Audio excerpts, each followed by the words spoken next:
ଅଫିସରେ କର୍ମଚାରୀମାନଙ୍କ ବଦଳି କିଛି ନୂଆ କଥା ନୁହେଁ। ଏଇ କିଛି ଦିନ ହେଲା ବଦଳି ହୋଇ ଆସିଥିବା ନୂଆ ଏମ୍ଡିଙ୍କୁ ନେଇ ଭାରି ଚର୍ଚ୍ଚା ଅଫିସରେ। ପୁରୁଣା ଏମ୍ଡି ଟିକେ ନରମ ସ୍ୱଭାବର ଥିଲେ। ତାଙ୍କ ଉପରେ ହାତେ ଚଢ଼ି ଅଧସ୍ତନଙ୍କ କଥାବାର୍ତ୍ତା। ଯିଏ ଯେତେବେଳେ ଅଫିସ ଆସିଲା କିମ୍ବା ଅନ୍ୟ କାମ ଅଛି ବାହାନାରେ କୁଆଡ଼େ ବୁଲିଲେ ନିଜର ବ୍ୟକ୍ତିଗତ କାମ କଲେ। କିଛି କହୁନଥିଲେ। ଅଭ୍ୟାସରେ ପଡ଼ିଯାଇଥିବା ସେଇ ଆଦତ ଏବେ ନୂଆ ଏମ୍ଡିଙ୍କର ପସନ୍ଦ ନୁହେଁ। ଭାରି କଡ଼ା ଟାଣୁଆ ମିଜାଜର ଅଫିସର ଅଜିତ ନାୟକ। କାମକୁ ଛାଡ଼ିଦେଲେ ଅନ୍ୟବେଳେ ସେ ମଧ୍ୟ କିଛି ନିର୍ଦ୍ଦିଷ୍ଟ ଲୋକଙ୍କ ସହ ମିଶନ୍ତି। ସମସ୍ତଙ୍କ ସହିତ ନୁହେଁ। ତେଲିଆ ଚାଟୁକାରମାନଙ୍କୁ ବେଶ ଘୃଣା କରନ୍ତି ସେ। କେତେବେଳେ ତାଙ୍କ ଅନୁପସ୍ଥିତିରେ କିମ୍ବା ତାଙ୍କ କେବିନ୍ ବାହାରେ ସୁଯୋଗ ମିଳିଗଲେ ତାଙ୍କୁ ନେଇକି ଅନେକ ରୋଚକ ଚର୍ଚ୍ଚା କର୍ମଚାରୀମାନଙ୍କର। ତାଙ୍କ କଥା, ତାଙ୍କ ପୋଷାକ, ତାଙ୍କ ହାତଗଢ଼ା ଘଣ୍ଟା, ଚଷମା, ତାଙ୍କ ଜୋତା କିଛି ବି ବାଦ୍ ପଡ଼େନି ଆଲୋଚନାରୁ। ପରୋକ୍ଷ ଭାବରେ ସେ ଚର୍ଚ୍ଚା ଆସି ପହଞ୍ଚିଯାଏ ତାଙ୍କ ପିଏ ଅନିମା ମିଶ୍ର ପାଖରେ। ଯେମିତି ଅଫିସର ସେମିତି ପିଏ। କାହାକୁ ଖାତିର ନାହିଁ। ଭଲ ପଟିବ, ଯୋଡ଼ି ଜମିଯିବ। ଏମିତି କହିବାର ଉଦ୍ଦେଶ୍ୟ ସାର୍ଙ୍କ କାନରେ କଥା ପଡ଼ିଗଲେ କାଳେ ଅଟୋମେଟିକ୍ ବଦଳିଯିବେ। ଶୁଖିଲା ପତ୍ର ଦେଖି ନିଆଁ ଟିକେ ଲଗେଇଦେଲେ କାମ ସରିଲା। ସାର୍ଙ୍କ ସହିତ ଆପଣ ଦେଖି ଚାହିଁ ଜଗି ରଖି ମିଶିବେ। ମ୍ୟାଡ଼ାମ୍, ଲୋକଟା ମୋଟେ ଭଲ ନୁହେଁ। Chain smoker. ଦେଖୁନାହାନ୍ତି ତାଙ୍କ ଓଠ କେମିତି ବ୍ଲାକ୍ ପଡ଼ିଗଲାଣି। ତାଙ୍କ ୱାସରୁମକୁ ପଶି ପାରିବେନି। ଅଫିସରୁ ଘରକୁ ଫେରିଲେ ପିଇ ଦେଇ ମାତାଲ। ହୋସ୍ ନଥିବ।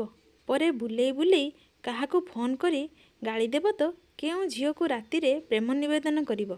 ଜାଣିନାହାନ୍ତି ମ୍ୟାଡ଼ାମ୍, ମଦ ପିଇ ଡେଲି ପାଟିତୁଣ୍ଡ ହଲାହଲି ବୋଲି ସେଥିପାଇଁ ସ୍ତ୍ରୀ ଛାଡ଼ି ପଳେଇଲା। ଆଉ କିଏ ଆସି କହିବ ସିଗାରେଟ୍ ଖାଇବାକୁ ଗାର୍ଲଫ୍ରେଣ୍ଡ ମନା କରିବାରୁ ଝଗଡ଼ା ହେଲା। ଏକ ନମ୍ବର ଜିଦଖୋରିଆ ଲୋକଟା। ତାକୁ ଛାଡ଼ିଲା ପଛେ ନିଶା ପାଣି ଛାଡ଼ି ପାରିଲାନି। ଏବେ ଟକାରୁ ଆସି ଦରବୁଢ଼ା ହେଲାଣି। ଏକୁଟିଆ ବାରା ହୋଇ ବୁଲୁଛି। ସବୁବେଳେ ତମ୍ପ ସାପ ପରି ଫଁ ଫଁ। ଭଲରେ ପଦେ କହିଲେ ବି ଦିପଦ ଶୁଣିବାକୁ ପଡ଼ିବ। ତଥାପି ଅନିମା କହିଲା, ନ ଜାଣି କାହା ବିଷୟରେ ଏତେ ଆଲୋଚନା କରିବା ଉଚିତ ନୁହେଁ। ଅନିମା ବୁଝିପାରୁଥିଲା। ପାଖକୁ ଯାଇ ପାରୁନଥିବା ଲୋକ ଅନେକ କଥା କହନ୍ତି। ସେଥିରେ କିଛି ସତ ଥାଏ, ବେଶୀ ମିଛ। ଲୋକମାନେ ତାକୁ ବି କେତେ କଥା କୁହନ୍ତି। ତା ଆଗରେ ତା ପଛରେ। ଅନ୍ୟକୁ ନିନ୍ଦା ସହଜରେ କରିହୁଏ, କିନ୍ତୁ ପ୍ରଶଂସା କ୍ୱଚିତ୍। ଯେତେ ଭଲ ପ୍ରସ୍ତାବ ଦେଲେ ବି ସେ କାହିଁକି ବାହା ହେଉନି, କିଛି ତ କାରଣ ଥିବ। ତାକୁ ନେଇ ଅନେକ ସମୟରେ ଆଲୋଚନା ଚାଲେ। ସେ ନୀରବ ରୁହେ। କେବେ ତା ବ୍ୟକ୍ତିଗତ ଜୀବନ କଥା ଅଫିସରେ ଗପେନି। ଯିଏ ଯାହା କହିଲେ ଶୁଣି ହସିଦିଏ। ରାଗ ନାହିଁ କି ଅଭିମାନ କରେନା। ବେଶୀ କାହା ସହିତ ମିଶେନା। ଜାଣେ ତାର ଆଗକୁ ପଛକୁ କେହି ନାହାନ୍ତି। ନିଜ ଚାରିପଟେ ନିର୍ଦ୍ଦିଷ୍ଟ ଦୂରତ୍ୱର ଏକ ବଳୟ ସୃଷ୍ଟି କରି ତା ଭିତରେ ସେ ଆତ୍ମଗୋପନ କରିବାକୁ ପସନ୍ଦ କରେ। ଅଫିସରେ ଲୋକମାନଙ୍କ କଥା ଶୁଣି ଶୁଣି ସେ ଦିନେ ସାହସ ସଞ୍ଚୟ କରି ଅଜିତ ସାର୍ଙ୍କୁ କହିଲା, ସାର୍, ଖରାପ ଭାବିବେନି ଯଦି ଅନୁମତି ଦେବେ ଆପଣଙ୍କୁ ଗୋଟେ ବ୍ୟକ୍ତିଗତ ଅନୁରୋଧ କରିବି। ହଁ କୁହନ୍ତୁ, କ'ଣ କହିବାକୁ ଚାହାନ୍ତି ମ୍ୟାଡ଼ାମ୍। ଟିକିଏ ଭରସାରେ ତା ପାଟିରୁ ବାହାରି ପଡ଼ିଲା, ଆପଣ କ'ଣ ପାଇଁ ଏତେ ସିଗାରେଟ୍ ଖାଉଛନ୍ତି? ଟିକିଏ କମେଇ ଦେଲେ ଭଲ ହୁଅନ୍ତା। ଦେହ ଖରାପ ହୋଇଯିବ। ଆଶା କରିନଥିବା ଉତ୍ତରଟେ ପାଇଗଲା ଅନିମା। ମ୍ୟାଡ଼ାମ୍, ଆପଣ ମୋ ମା ନୁହନ୍ତି, ମୋ ଗାର୍ଲଫ୍ରେଣ୍ଡ ବି ନୁହନ୍ତି। ଆପଣ ଏଇ ଅଫିସରେ ମୋ ଜୁନିୟର। ନିଜ ଲିମିଟ୍ ଭିତରେ ରହି କଥା କହିଲେ ଭଲ ହେବ। ଆପଣ ମୋ ବିଷୟରେ କ'ଣ ଜାଣନ୍ତି? ଅନେକ ସମସ୍ୟା ଥାଏ, ଦୁଃଖ ଥାଏ ମଣିଷର। ତାକୁ ଭୁଲିବାକୁ ମଣିଷ ନିଶାପାଣିର ସାହାରା ନିଏ। ଆପଣ ବୁଝିପାରିବେନି। ଅନିମା ହସି ଦେଇ କହିଲା, ହଁ ସାର୍, ମୁଁ ଆପଣଙ୍କ ଅଧସ୍ତନ ସହକର୍ମୀ, କିନ୍ତୁ ବନ୍ଧୁଟିଏ ବି। ବନ୍ଧୁ ହିସାବରେ ମୋର ଏତିକି ଅଧିକାର ଅଛି କି କହିବାକୁ ବୋଲି ଭାବେ। ତଳକୁ ମୁହଁ ପୋତି ଫାଇଲ୍ ଦେଖୁଥିବା ନାୟକ ବାବୁ ମୁହଁ ଉଠେଇ ଚାହିଁ ହସି ଚଟାପଟ କହିଲେ, ମୋତେ ଆପଣଙ୍କର ଏହି ଆତ୍ମୀୟତା ଖୁବ୍ ଭଲ ଲାଗିଲା। ପ୍ରଥମ ଥର ପାଇଁ ମୋ ରୁକ୍ଷ ବ୍ୟବହାର ବଦଳରେ କେହି ଜଣେ ହସିପାରିଲା। ନା ସାର୍, ଆପଣ ମୋ ବଡ଼ ଭାଇ ପରି। ମୁଁ ଆପଣଙ୍କୁ ସମ୍ମାନ ଦିଏ। ତେବେ ଗୋଟେ କଥା କୁହନ୍ତୁ, ପୁରୁଷମାନେ ଦୁଃଖ ଭୁଲିବାକୁ ମଦ ସିଗାରେଟର ଆଶ୍ରୟ ନିଅନ୍ତି। ତେବେ ମହିଳାମାନଙ୍କର କ'ଣ ଦୁଃଖ ନାହିଁ? ସେମାନେ ଭୁଲିବାକୁ କ'ଣ କରିବେ? ଦୁଃଖ ସମସ୍ତଙ୍କର ଅଛି। ଭୁଲିବାକୁ ନୁହେଁ, ତାକୁ ସହିବାକୁ ପଡ଼ିଥାଏ। ସେଇ ଦୁଃଖ ହିଁ ପୁଣି ଗୋଟେ ନୂଆ ସୁଖ ପାଇଁ ବାଟ କଢ଼େଇ ନିଏ। ମୁଁ ଆଜି ଆପଣଙ୍କୁ ମୋ ଜୀବନର ସତ କାହାଣୀଟି କହୁଛି। ଏଇ ଅଫିସରେ ଯାହା ଆଜି ପର୍ଯ୍ୟନ୍ତ କେହି ଜାଣନ୍ତି ନାହିଁ, ମୁଁ ଜଣେ ୱିଡୋ। ଆଜିକୁ 5 ବର୍ଷ ତଳୁ ମୋ ସ୍ୱାମୀଙ୍କର ଦେହାନ୍ତ କ୍ୟାନ୍ସରରେ ହୋଇସାରିଛି। ମୋର ମାତ୍ର 3 ମାସର ବୈବାହିକ ସମ୍ପର୍କ। ତା ଭିତରେ ଶେଷ 2 ମାସ ହସ୍ପିଟାଲରେ କାଟିଛି। ଆଉ ବଞ୍ଚିବା ପାଇଁ ମୋ ସ୍ୱାମୀଙ୍କ ବ୍ୟାକୁଳତା ଦେଖିଲେ ପଥର ବି ତରଳି ଯାଇଥିବ।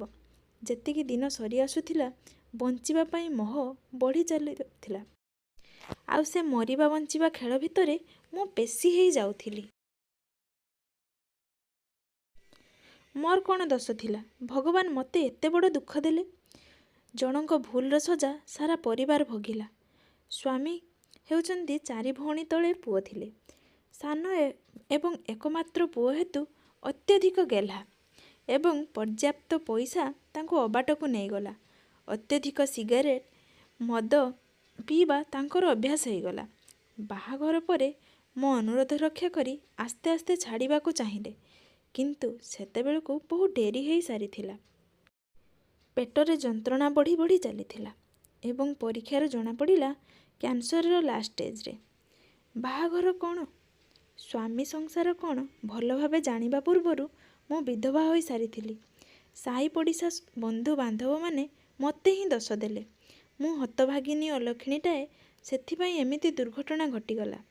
କିନ୍ତୁ ମୋର ସୌଭାଗ୍ୟ, ମୋ ଶାଶୁ କିମ୍ବା ଶ୍ୱଶୁର ସେମିତି ମାନନ୍ତି ନାହିଁ। ସେମାନେ ମୋତେ ତାଙ୍କ ନିଜ ଝିଅ ପରି ଦେଖୁଥିଲେ ଏବଂ ମୋ ବାପା ତାଙ୍କ ସହିତ ନେଇଯିବାକୁ ଜିଦ୍ଦି କଲାବେଳେ ମୁଁ ମନା କରିଥିଲି ସେମାନଙ୍କ ସହିତ ଯିବା ପାଇଁ। ମୋ ସ୍ୱାମୀ ଚାଲିଗଲା ପରେ ଶ୍ୱଶୁରଙ୍କର ଶେଷ ଆଶା ମୁଁ ହିଁ ଥିଲି। ସେମାନେ ମୋର ଅନ୍ୟତ୍ର ବିବାହ କରିବାକୁ ଚାହୁଁଥିଲେ ମଧ୍ୟ ମୁଁ ଆଉ ଥରେ ବିବାହ କରିବାକୁ ପ୍ରସ୍ତୁତ ନୁହେଁ। ବରଂ ମୁଁ ତାଙ୍କ ପୁଅ ପରି ପାଖରେ ରହି ତାଙ୍କର ସେବା କରିବାକୁ ନିଜର ଧର୍ମ ବୋଲି ଭାବି ନେଇଛି। ଖାଲି ମୋ ସୁଖ ସ୍ୱପ୍ନ ନୁହେଁ, ଏମିତି ଅନେକ ପରିବାରର ଏଇ ନିଶା ପାଇଁ ନଷ୍ଟ ହୋଇଯାଉଛି। ତାଙ୍କ ସ୍ୱପ୍ନ ଗଢ଼ିବା ପୂର୍ବରୁ ଭାଙ୍ଗିଯାଏ। ଯିଏ ମରିଗଲା ସିଏ ତ କିଛି ସମୟ କଷ୍ଟ ଯନ୍ତ୍ରଣା ପାଉଛି, କିନ୍ତୁ ପଛରେ ଛାଡ଼ି ଯାଉଥିବା ଅନେକ ସମ୍ପର୍କ ହତାଶାର ଧୂଆଁରେ କୁହୁଳି କୁହୁଳି ଛଟପଟ ହେଉଛନ୍ତି। ଏସବୁ ପରେ ପାନ, ସିଗାରେଟ୍ ବା ମଦ ଖାଇବା ବ୍ୟକ୍ତିଙ୍କୁ ଦେଖିଲେ ମୁଁ ସହଜରେ ଗ୍ରହଣ କରିପାରେନି। ମୋର ରିଆକ୍ସନଟା ବାହାରି ଆସେ। ମୋ ଭିତରର ଦୁଃଖ ମୋତେ ନୀରବ ରହିବାକୁ ଦିଏନି। ମୁଁ ମୋ ଅଧିକାରର ସୀମାରେଖାଟା ଡେଇଁ ଆପଣଙ୍କୁ ଅସମ୍ମାନ କରିଥିବାରୁ ମୋତେ କ୍ଷମା କରିଦେବେ ସାର୍। ମୋର ଉଦ୍ଦେଶ୍ୟ ଆପଣଙ୍କୁ ଆଘାତ କରିବା ନଥିଲା କିମ୍ବା କିଛି ଭାବିକରି କହିନାହିଁ। ମୋର ନେଚର ଏମିତି। କିନ୍ତୁ ଏତିକି ବୁଝେ, ଏଠି ମୁଁ ଭୁଲ ବା ଠିକ୍ ତାର ମାପକାଠି ଅନ୍ୟର ମତାମତ ଉପରେ ନିର୍ଭର କରେ।